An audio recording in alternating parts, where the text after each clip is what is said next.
On your Tuesday episode of Locked On Raptors, no big deal. We're just 6 days away from the Toronto Raptors franchise potentially changing forever.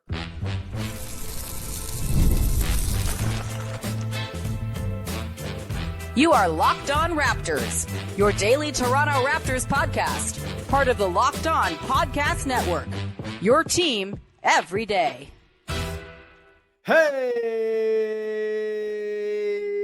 what's going on? And welcome to another episode of Locked On Raptors, part of the Locked On Podcast Network, your team every day. It is Tuesday, May the 6th, and I am your host, Sean Woodley. I've been covering the Toronto Raptors for a long time, 11 seasons on various platforms. You can find all my work over on Blue Sky. You can find the show on Instagram. You can join us in the Locked On Raptors Discord server. As always, 100% free to join our listener community. Today's show is brought to you by our friends at FanDuel. Right now, new customers get $200 in bonus bets when your first $5 bet wins. And we are off and running here on a Tuesday edition of the show, just 6 days out from the NBA draft lottery, where some things can really change for your Toronto Raptors if things break right. And it's not like it'll be a total disaster if things don't break right, but man, oh man, would it be cool if they did. On today's show, we're going to get into the stakes. What is at stake for the Raptors franchise 6 nights from now on lottery night? What do they stand to gain from jumping up in the lottery? What do they stand to lose if they stand pat or even fall to 8 or 9, which is actually the most likely outcome here, is them finishing 8th or 9th after the lots are drawn. We'll also get into the concept of, whether there's anything that can happen on Monday night that would potentially free the Raptors up or invite the Raptors to trade their draft pick this summer. We'll get into all that on today's show. Let's just start with, the hopeful outcome, right? If the Raptors go on and move up, let's just say into the top 2 of the draft, 3 or 4, that's great. I'm of the mind with this class that like 3 through 10, it's very sort of liquid. I think depending on your team needs and the way your roster's built and the types of guys you prioritize and just personal preference, you could talk me into any order from 3 through 10. I know there are some who would kind of pencil in a VJ Edgecombe as like a clear number 3. I don't think I'm quite going there. I think they're all pretty interesting prospects in this range. You could even extend it out to 11 or 12 if you really wanted to. And so what we're really talking about here in terms of like the best possible outcomes on draft lottery night is the Raptors jumping up to number 1, where Cooper Flagg is the pick, or number 2, where Dylan Harper is most likely the pick. And I don't think it can be overstated. The Raptors stand to gain a whole lot if they get lucky on draft lottery night. This is why I know there were parts of the fan base who wished the Raptors shut things down earlier, who tried to, to see them maintain that position at 5th in the draft lottery that they were at when, things kind of started to spiral in terms of the quality of their schedule and just the, no one was really trying over the last couple of months in those last 22 games. The Raptors won more than a lot of people think probably wanted them to. I'm of the mind they were probably going to win those games anyway because the teams they were playing were absolute tire fires, but I understand if you wish they were a little bit higher because it can't be denied. Like the Raptors, I've said it before, I'll say it again, outside of maybe the Sixers, who currently are staring down many dark, injury-filled, expensive years with Joel Embiid and his extremely uncertain situation health-wise, and Paul George and his gigantic contract at 34, 35, and his checkered injury history, only getting older. The Sixers, if they can get lucky and hang on to their pick here, obviously they have a chance of losing it to the Thunder, which would be hilarious. Bad for everybody if the Thunder got that pick, but hilarious for us, people who don't like the Sixers, to laugh and point if that were to happen. They stand to gain a ton by getting a Cooper Flagg or Dylan Harper. There's no doubt about it. That could totally change the trajectory of the next few years with Tyrese Maxey, Jared McCain, et cetera, et cetera. When it comes to the Raptors, though, I think they're right behind because of the way the team is already built. And I do think the upside of this build gets completely blown off the top, like the ceiling is ripped off and moved many thousands of feet in the air if they get lucky enough to draft one of Cooper Flagg or Dylan Harper. Obviously, Flagg, I think, is the more sure thing of these two guys. I don't think either are like guaranteed perennial first or second team All-NBA guys necessarily, but there's a chance both guys have that upside, right? Like that's the outcome, the top 5 percentile outcome for both of them that you dream on when you get a high pick. And I think both of them are going to end up being good NBA players at the very least. I think Cooper Flagg is just going to be a damn excellent two-way player who probably makes all NBA teams throughout his career. if you get one of those guys on your team with the build the Raptors already have in place, where they have Scotty Barnes on the fund max contract, Brandon Ingram at a sub max number for the next couple of years, Emmanuel Quickly, who I know there's lots of detractors to his contract out there. Fair enough. He didn't play a lot this year. He didn't return the value in year one. I think that $32.5 million is going to age just fine. I think the things we've seen from him in stretches where he's gotten to run the show have been mostly pretty encouraging, and I think his skill set is super valuable for this team. I think that contract's going to age just fine and might look like a value by the time it's all said and done, which again, there's 4 years left on that deal. There's lots of time for things to change there. And if you can get a potential star who returns star value within the first 4 years of his NBA career while he's still in that rookie contract before he gets expensive, man, oh man, you're in business as a franchise. There is no better team building advantage in the world than having that guy. And the Raptors will be in the position with that supporting cast in place, paid for the next few years, at least in terms of a handful of guys. You know, Pirtle's deal is coming up soon. RJ Barrett obviously is a big question mark. We'll see there. But when you have that supporting cast ready-made and set to go, that is a great place to be if you can go and get yourself a star in the draft at the top. You give your incoming guy insulation, right? Flagg or Harper don't have to walk in on day one and do everything, right? And that can be a good thing sometimes. It's good for reps. It's good to kind of get, the full exposure to what it's like to be a number one in the NBA. But I also think there's a lot of value to kind of easing in and, kind of slowly, incrementally leveling up as time goes on, and your sort of ability to process the game at speed comes along, and you just get more comfortable. Your body, matures and becomes NBA ready. Cooper Flagg is 18 years old. He's going to probably be a little bit overwhelmed right away. It's nice that he won't have to go and carry the day and, have 30% usage as a rookie like some of these guys end up having to do. And you have this sort of supporting cast that can kind of grow around him.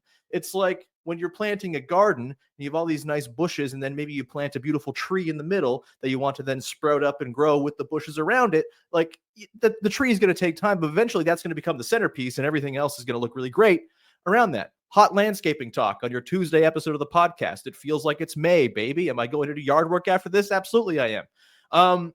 Again, this is the thing. They wouldn't be so far advanced in their timeline either, right? This would be, I think, a little different than what happened when they got Scotty Barnes back in 2021, and they had this veteran core of guys who had won a championship, were a little bit older, were older draft picks when they came in, so they're a little more advanced in the age curve. And I just think, the concept of what the Raptors were trying to do with Scotty Barnes made some sense. It was, hey, Scotty Barnes is eventually going to grow into being the guy on this team. All these other guys kind of eventually grow around him and become, good supporting pieces. The fit stylistically didn't work. The contract situations, just like, it was so untimely with the way it was all working, with OG and Pascal and Fred all coming due when they came due, all getting expensive, all being in that sort of pre-second apron era where I think those guys probably get paid a little bit less in today's, cap climate than they did at the times they got paid. That would have changed the calculus. And obviously the personalities didn't mesh very much either, right? Like, we know Scotty Barnes, Fred VanVleet, they didn't really get along super well. Best laid plans, it all fell apart. It is what it is. But I genuinely think the idea of bringing in a star in the draft, a guy you project to be a star, at least as good a bet as you're going to find in the draft, which is always a crapshoot. I think being able to have Cooper Flagg or Dylan Harper mature alongside a core that is locked in for many years to come, that have complementary skill sets that can, again, sort of mold around your eventual likely centerpiece, in Flagg or Harper. I think that's a really good way to build a team. You see so many of these teams that get these stars early on, and it's like, oh God, we got to hit the go button now. We got to go trade for De'Aaron Fox if you're the Spurs. We got to go, if you're the Mavericks, obviously, in the early days of Luka Doncic. They had a really hard time putting a team around him that made sense, and they were forced to make some gamble trades. Those trades paid off, and then they went and traded Luka anyway, which is never going to not be funny. But you see this happen when teams happen into a star early on. They then have to go and expend a bunch of assets to then build a team around them to take advantage of that early window when they're affordable on their rookie contract, still under team control for many years to come. That's not the case with this Raptors team. They have an infrastructure in place that can help a prospective star that you get with some lottery luck blossom. And so, yeah, I think the sky becomes the limit if they can get one of these guys. And, again, I don't think Dylan Harper necessarily has He's not going to be a first team all NBA guard. He's not going to be like the best guard in the NBA or anything like that. He could, but I would bet against it just because it's probably wise to bet against a guy becoming the best at anything in the NBA. But when you have that guy, plus all the depth they're building, the young pipeline they have growing up, Jacoby Walter, Grady Dick, Jamal Shedd, Jonathan Mobo, et cetera, the picture becomes pretty clear of a team that can be damn competitive pretty soon. And that all gets expedited by a Cooper Flagg or Dylan Harper in the draft. So yeah, there's 6 more days to feel hopeful, even though the lottery is stacked against you. It's likely going to end in pain. Just take the next 6 days to imagine. Think about it. Envision the roster, what it would look like this year, a couple of years from now, with Dylan Harper in the mix, with Cooper Flagg in the mix. This is like, if hope is currency, now is the time to spend it, baby. Like, this is the thing that keeps you going when your team's not so good. And I'm hopeful, if expecting them to, not move up on draft lottery night, because that's just how it works, man. It is designed to make you feel disappointed. Only one team is going to move to 1. One team is going to move to 2. Beyond that, there's no parades being thrown over any lottery night luck, I think, with this draft. And so, yeah, it's let yourself wander, let your mind wander a little bit between now and Monday while you can. We'll still have more. We'll talk about Cooper Flagg and Dylan Harper more this week while we still can. I'll get some draft people on the show, most likely. Looking forward to that. But for now, just, use that hope up, baby, because it's only going to be available to you for 6 more days. Unless, of course, they win the lottery. And then, baby, it's hope springing eternal for a good long time. We'll come back on the other side, get into what happens, what's at stake if they just stay put or fall in the draft. 7th, 8th, 9th. What if they're picking there? We'll get into what that would mean for the franchise and why it wouldn't be a total disaster, although albeit a disappointment, coming up in just 1 sec. Today's show is brought to you by friends over at FanDuel. The NBA playoffs are in full swing, and boy, have you watched the playoffs. They rule every single night. You get highlight-worthy performances, major momentum shifts, and can't-miss moments. Whether it's a game-winning shot or a breakout player, there's never been a better time to get in on the action. FanDuel makes it easy to stay in the game before tip-off and live with player props, performance trends, and same-game parlays. Fans have way more ways than ever to play smart and win big. Look, I, at the start of the season, predicted an NBA Finals of the Denver Nuggets and the New York Knicks. And I'm wishing now that I put some money down on that, because both teams are up 1-0 in their second round series. Pretty big deal. Some crazy games last night. The Nuggets, man, I don't know how you're going to beat Jokic 4 times in 7 if you're the Thunder. If he's going to play like that and you're going to have late game strategy like the Thunder displayed last night, I sure wish I threw some money down on that futures bet at the start of the year, because for a second now, it seems like it's maybe possible, and you're probably not getting the same odds now as you would have at the start of the year to get that finals matchup. So go check it out. If there's a thing you have a hunch about in the NBA playoffs, go throw some money down on it. New to FanDuel, it's the perfect time to sign up. Head to FanDuel.com and place your first $5 bet. If it wins, you get $200 in bonus bets. Make every moment more with FanDuel, official sports betting partner of the NBA. Back at it here on your Tuesday edition of Locked On Raptors, talking about the stakes for the Raptors going into the draft lottery on Monday. Also, just a heads up, lottery night, going to have some fun. Vivek Jacob and I are going to do a little live stream on YouTube during the lottery. We'll react in real time. We'll kind of, probably hop in a half hour before, talk about our hopes and dreams until they're dashed. And then we'll kind of pivot into just like a classic regular episode of the podcast. And maybe take some questions, stuff like that at the end. And hopefully we're celebrating a lotto win. Last time I did some sort of live hangout thing for a draft lottery was back in 2021 when they moved to 4, and it was electric in the room. I think we were in a Zoom room. It was COVID. I think it was just more of a thing to like talk to human beings and watch the lottery. It was a lot of fun. And so hopefully something similar goes on this time around Monday night. All the details, we'll pass it along as we get closer to the day. But let's get back to what it all means if the Raptors stay put or fall on lottery night. Again, the most likely outcome here is that they fall to 8th or 9th. They have a 34.1% chance at picking number 8, a 12.9% chance at picking number 9, so a 47% chance combined that they fall to one of those 2 spots. They're actually less likely to stay at 7 than they are to fall to those spots. It's the flattened lottery world, man. It's the way it is.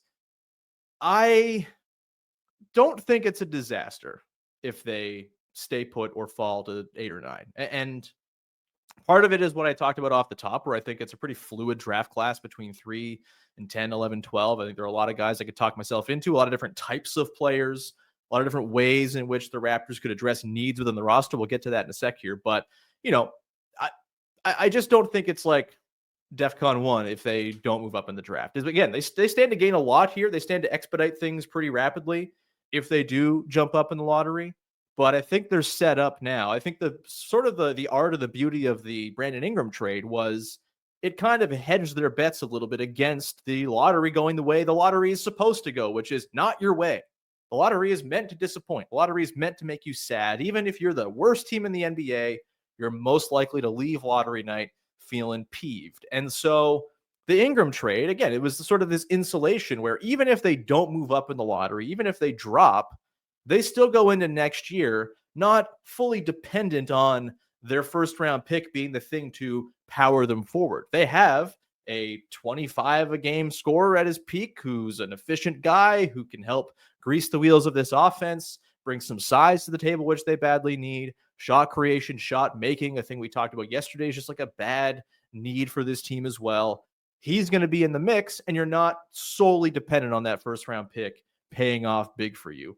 I think that's great. I think, again, that is the art and the sort of the genius of pulling off the buy low for Brandon Ingram. I know there are detractors of that deal too, but I think you have to think about it through sort of the lens of what are the Raptors' intentions, right? I think if you're looking at the Raptors and saying, well, like they don't really have a clear path to being an inner circle title contender, I think that's fair. I don't think most teams have that. I think most builds are doomed to fail. Ask like the Orlando Magic right now. What's their path to being as good as the Cavaliers or the Celtics or the Nuggets or the Thunder? It's really hard to get to that level. You got to get crazy lucky. You have to happen likely into one of the 7 best players alive to really have a reasonable chance, or a whole bunch of the top 25 to 30 players alive like the Cavs kind of have. It's a really difficult thing and difficult needle to thread. And so, you could say that basically every build going on that is not currently competing in the deep parts of the playoffs is doomed to most likely fail, because that's just how this all works. I think for the Raptors, their intention seems to be, hey, let's just get back to being competitive. Let's try to do the thing we did in the 2010s where we were good every year. Yeah, it was a bad Eastern Conference, but guess what? The Eastern Conference ain't great shakes right now after the top 3 or 4 either. And so maybe you talk yourself into being a perennial 4, 5, 6 playoff team. Maybe you have the upside to tap into something more than that if a couple of your young guys really hit. And that one of those young guys, of course, will be their pick, whoever they take this year. I think if the intention for this team is to be competitive and get back in the playoff mix, I think the Brandon Ingram trade was the right move. If their intention was to optimize their likelihood of one day becoming one of the 3 best teams in the world who can go and talk themselves into a reasonable chance at winning a championship in a league where it's exceedingly hard to do that, I think maybe the slower pace would have been the way to go. You optimize the draft odds this year, et cetera, et cetera. But again, even if you optimize the draft odds are against you. And so, yeah, I think it was a good hedge of the bets to go and get the Brandon Ingram thing done and in the door, a piece of summer business that they could have done in the summer, but they got it done early, which is kind of their MO. And another reason I just don't think it's like that big a deal if they stay or fall is like I talked about, the draft is fluid. I like a lot of those guys in that 3 to 11 range. And I think they can really go out and try to address a couple of their needs in this space of the draft as well. Not everyone you could want is going to be there. There will be guys who are higher on their board who are off the board by the time they're on the clock. There's no doubt. But what are the things we know? One, Raptors are damn good at drafting. Like they know what they're doing. They are usually going to optimize and get the most out of their draft slot. That's been a thing they've done throughout Masai Ujiri's tenure. This is a thing they do well. This is Masai Ujiri's bread and butter, is scouting, is talent identification. He's damn good at it. I trust that they're going to be able to find a guy at 7, 8, or 9 who is, if not the best guy left on the board when all is said and done in 10 years, and we look back on the draft, someone who you think, oh yeah, there's not a problem at all if they took that guy there. Again, I think they can address some of their needs too. We talked yesterday about the need for some long-term succession plan at the big man spot and maybe some stylistic diversity and different types of guys who can play in that spot. Kaman Malawach is a favorite of mine. I've talked about him a ton. I will continue to talk about him a ton until the draft. I think there's no way he's not just like an elite defender in the NBA. And I think he's going to be at the very least a damn good role threat. He'd be a great guy to throw in behind Jakob Poeltl, be your backup center next year, play him, 18 minutes a game, bring him along, and then eventually he becomes your long-term starter, and you never get scored on with Scotty Barnes and Kaman Malawach as your 4-5 combo.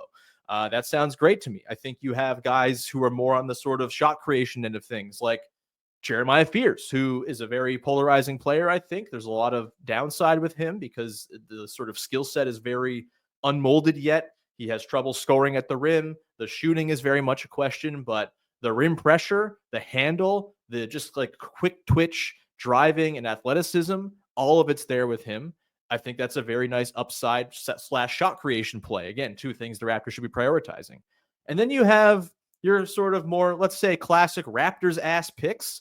Your big toolsy wings who we talked about yesterday too. Having more guys you can fill in the front court to allow for different types of lineups and different, sizes of lineups would be a really great thing, on top of getting some guys with upside you can bank on.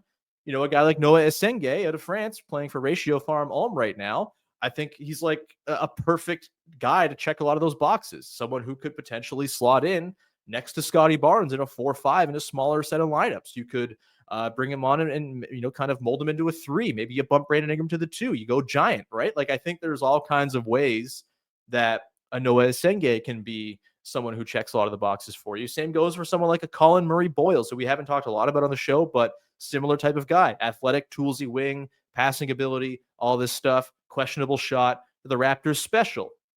There's just a lot of guys here the Raptors are going to be able to pick and choose between. There are a lot of fans out there of Trey Johnson. If we're talking about shot creation, he's a great pull-up shooter, a great off-ball shooter. I don't think he's much of a shot creator for others. He can create his own looks and, tough, high degree of difficulty looks, sure, but he can hit them. That's a nice thing to have. He's not my favorite player. He's not my cup of tea as a prospect, but he's certainly someone I could understand if the Raptors would look at it and say, hey, we can mold this guy into something. There's a lot of Derek Queen heads out there, a creative big man who can be a hub for your offense. That's pretty interesting. Not sure about the fit, but you go for upside and you hope for the best. The teams missed the playoffs 4 to 5 years.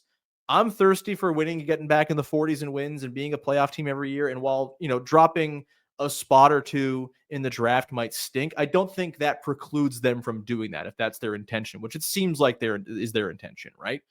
And so, you can look back and say, oh, man, they really should have tried to bottom out even harder and go and get themselves a star. Yeah, it would be great, but if it doesn't happen, I still think the pathway here kind of that they've set themselves on, it's not contingent upon what happens in the draft. If they get a good player, that the player they deem the best available when they're on the clock, they can still go forward, add him to their prospect mix. He probably becomes their best prospect right away. You have Walter, you have Dick, you have Shed, you have Mobo, you have all of your picks going forward. There's still a pathway here for the Raptors to achieve what they want to achieve, which is get good, be relevant, and then parlay that relevance into more down the line. It's what they've done before, and I think it's a perfectly viable team building strategy. Again, for a team that's missed the playoffs 4 to 5 years, kind of just wants to get back to playing competitive, relevant basketball. Falling in the draft does not stop that from being a thing that they can go and do. And look, I know the odds are like this almighty like set of numbers. It's like, oh, you got to have the highest odds. Like, it doesn't matter, man. It's a one-time snapshot of a thing that if you ran 1,000 times, sure, you really want to optimize your odds as best you can. But the lottery is done one time. The great example from last night, the New York Islanders won the NHL draft lottery last night from the 10th spot and a 3.5% chance of winning the lottery. You do it 1,000 times, they're probably not winning it very often, probably 3.5% of the time, give or take. But you do it one time, anything's on the table because it's a one-time snapshot of chaos at an utterly chaotic thing that is pulling out random ass combinations of balls from a hopper. It's I think there's you can say the Raptors should have done more to optimize their slot. I think I'm well past caring about that at this point. If they stay where they are, they drop, they can still keep going as it's going to be a slower build. It's going to be more incremental. Surely you're not going to power into contention right away, but there's a lot to like about what they've got cooking here in terms of depth, in terms of workable, viable NBA players, in terms of flexibility, in terms of having all their picks. It's all the good stuff. So yeah, hope for some crazy stuff on lottery night. If it doesn't happen, it's all good. We'll come back on the other side, get into the idea of trading the pick and whether any lottery night outcomes will lead them down that road. I think it's pretty unlikely, but we'll get into the very, very rare couple of cases where I think it could be on the table. We'll do that in just one sec.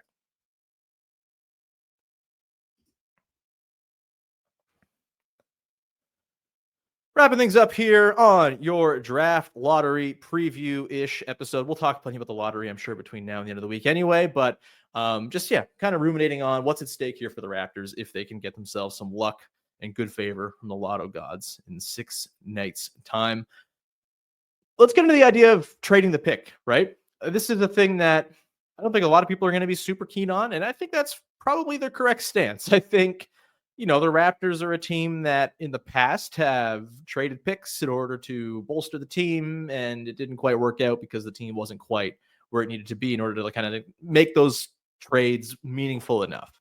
You go from being a 10-game under 500, maybe going to make the play-in, maybe not team to, oh, you made the play-in, great, and you lost in the play-in, awesome, cool, type of team. Like that's talking about the Jakob Poeltl trade, of course. Like, this is not a team that's one gigantic trade away, probably.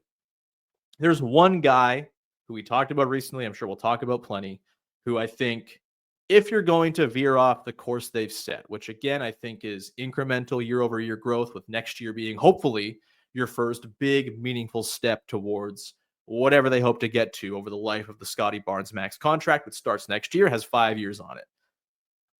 The one guy who changes that path is Giannis if he becomes available, because he's freaking Giannis. And if you can get Giannis, you got to get Giannis. And Masai Ujiri, of course, is very Giannis-pilled. And if there's an opportunity to get Giannis, I think he's going to be all over it if the offers are equitable with what other teams can put on the table. And maybe they can't be, right? I think this is the thing where the more I think about it, I do think it's very unlikely the Raptors do get in the mix here for Giannis. As much as I would love it, and as much as I think Masai is going to make many calls, I think there's a couple things working against them. One is just like, if the bidding war gets insane, and you have to start including on top of Scottie Barnes, RJ Barrett is like the main thing going out, you have to start including your Grady Dick or Jacoby Walter. All of a sudden, you look around, it's like, who else is going to play on this team? Who else is here to grow into this team as Giannis is on this team for the next handful of years? And I think it just starts to not be worth it anymore, because you just have to have a team that's ready to go if you're going to be trading for Giannis. And it's a very, very fine line to walk. It's a very, hard needle to thread. The other thing is, look, the Raptors have all their own picks, which is great. Like, very few teams actually have that. Most of the picks in the league are concentrated within like 5 or 6 front offices at this point. And not all the teams that are not part of those 5 or 6 have all of their picks available because they've traded them for stuff, right? This is what contenders do. They trade picks away. This is what the Raptors did back in the 2018, 19, 20 area, right? Zack Low put it this way on his show yesterday, where, it's great the Raptors have their own picks, but the thing that's going to be the main target for the Bucks is going to be a lot of different types of picks from different types of teams, and kind of betting against more than one franchise, and specifically betting against the team that Giannis is going to doesn't feel like a great way to optimize that return. Like, if you only get Raptors picks, if you're the Bucks, you're sitting there having the picks of the team that has Giannis on it. You're the Bucks. You know what having Giannis means, and Giannis plus a supporting cast, you're picking in the late 20s probably every single year. That's not exactly the return you want to get for your greatest player in franchise history, the guy who is like half the economy of downtown Milwaukee. Like, you got to get more for that, right? And if you're not going to get more, you just hang on to Giannis and have him be your ticket salesman for the next however many years, if he's happy to do that, which maybe he will be, right? Zack Low, to go back to his show yesterday, like, he used the term like triangulating the picks that the Bucks get around the league, right? Can you get a couple from this team and a couple from that team and a couple from that team? So you have multiple bets going on against these teams as a team like the Bucks that just can't tank, right? It'd be different if the Bucks had their own picks. The Bucks had their own picks. Maybe you could sell them on sort of a deal where, hey, Scottie Barnes is your big guy coming back. You get RJ Barrett. He's going to eat innings for you. He's going to be a good scorer for you, a nice leader, et cetera, et cetera. And then you're going to get all these picks from us. You get 4 picks, 4 swaps. Here you go. Go nuts. And, maybe one of those really hits one day. Maybe one of those really becomes like a golden ticket pick. Injuries happen. Giannis leaves, whatever. You're all right to make that bet while you also have your own picks, and you're going to be bad. You're going to tank, and you're going to get good players that way.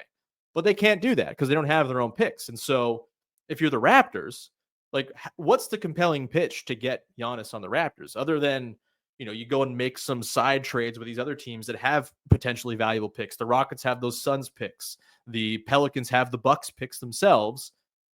My problem there is like, why would the Pelicans or Suns trade you those picks when they can just do that and get Giannis themselves, or hang on to those picks and short the Bucks, who are probably going to suck for the next 5 years, especially if they trade Giannis. And so I don't see them having a clear pathway to getting the pick capital that's probably going to take here.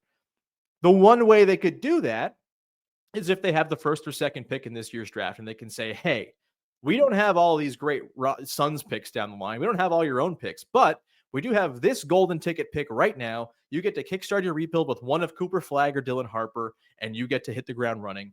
There you go. My issue there is I don't think the Raptors are trading the first overall pick for Giannis. I think Cooper Flagg is too much of a highly built prospect. He's too much what he was built to be. I think that's probably something they don't do. Maybe it is. Like, maybe they're that Giannis pilled that they do it. And, people would lose their minds in the moment, and then Giannis would play one game for the Raptors, and everyone would be like, okay, cool, this is fine. Giannis is on the team. Awesome. Sounds great. If it's the second pick, maybe that's a compelling pitch too, right? Where it's like, hey, okay, Milwaukee, again, we don't have all these picks down the line, but you get Dylan Harper, and you get to reorganize your team around him. You also get Scotty Barnes, RJ Barrett, and then maybe a couple fewer picks because you're getting such a great pick now. Swaps, whatever. Again, it's going to take a lot of picks because all these other teams that are going to be in the mix have a lot of picks. So maybe it doesn't take Scotty Barnes. Maybe it's a different avenue you take to get to the salary. Then is Scotty Barnes, Giannis a great fit? I don't know. So either way, it's complex. It's hard to get there. The one avenue I see them making a trade with is if they end up with the number 2 pick, and that is enough to interest the Bucks. I have a hard time believing it will be. I just think it's going to take so much for the Bucks to be like, yes, we're doing this now. We're going to move on from Giannis. It's like a tough decision, man. There's a lot of sentimentality tied up in that one. We've seen here in Toronto what sentimentality can do to a team when it comes to parting with their favorite guys who have won them championships, right? And Giannis, for as much as I love Pascal Siakam and OG Anunoby, Giannis to the Bucks, that's like a whole different thing in terms of like all the buildup of the relationship and the equity each other has in one another. It's just like a really spicy meatball of a trade to go and make if you're the Bucks. And like, it sounds great in theory until you go and, make the trade call, and you have to do that.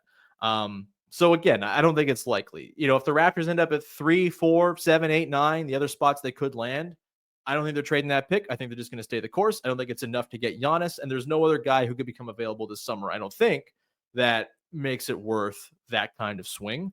And so I think they'll just add them to the pipeline and go forward. And again, just kind of do the incremental slow build thing, hopefully be a playoff team next year, and then build upon that in the subsequent years after that.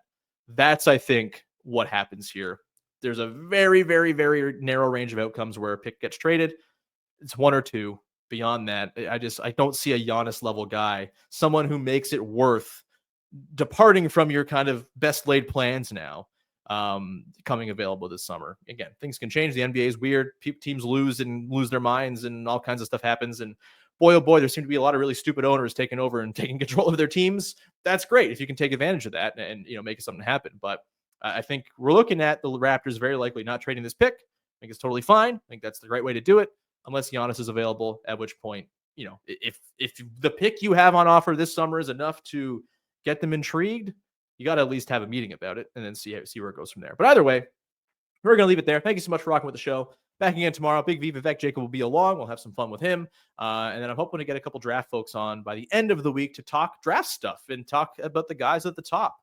Talk about Cooper Flagg, Dylan Harper, where the 3 through 5, 6, 7, 8 range falls for some people who cover this stuff all year long. We'll do that as the week progresses. And again, Monday night, we'll do a live draft lottery stream. Myself, Big V. It'll be tons of fun. And hopefully we're celebrating some really good times. Either way, thank you so much. Have a great one. Support the show any way you can. Follow, subscribe, rate, review. If I didn't already say that, I think I already did. Either way, talk to you soon. Bye-bye. Damn it.